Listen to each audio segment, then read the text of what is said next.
Hello guys, in this video I will show you how to install and the function of flybar TT4.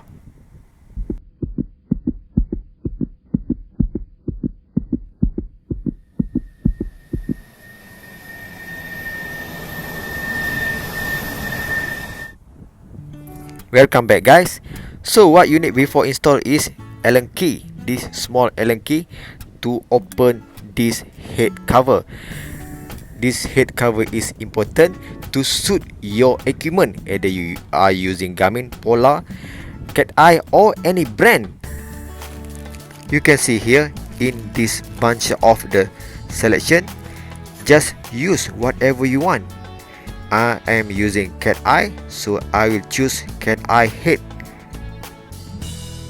In the box, you can see the flybar prime 4 manual, where we can check which one is suitable on your device. Barfly TT4 mount system included mounts, cycling computer, GoPro and lights, so it's very important and suitable for all cyclists. I'm using Cateye cycling computers to check my speed, and also GoPro underneath the bar. Computer mount included in the box is Garmin, Polar, Wahoo, Mio, MAGELLAN, Cateye, PowerTap, Bryton, and last is Lesin. Which one is yours? If it's not listed, I believe it's not suit to your device.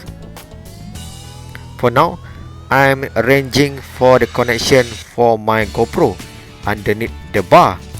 You can see, you can rotate and make sure it's the right direction for your camera. Almost there. The head for my GoPro is completed install. Now time to install on the top of the compartment, which is my computer for Cateye meter speed. After put on the screw, the most important is you must tighten this compartment very well, because during cycling the fatigue will happen, then easily to lose this screw part. So my compartment is almost ready. Ho ho! On my left side is holding to the bar, and the bottom side is for GoPro, and the top side for my computer reading speed for Cateye. Yup, we can say 90% is complete.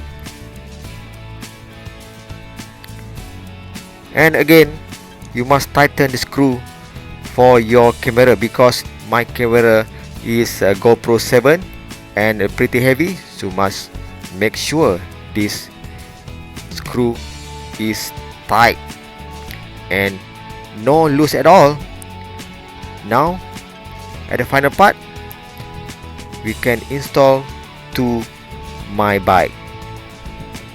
Okay, final stage, let's go install this flybar TT4 to my rest arm bike.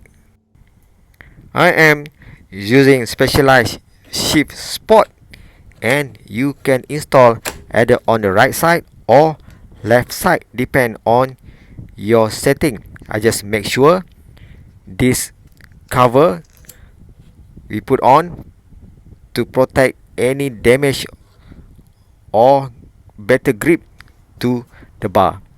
The installation is complete. My camera and my computer speeds on center, so easy for riding.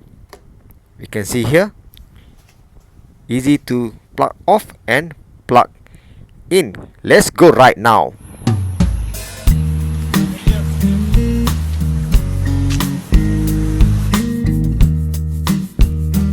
That's all my sharing for today.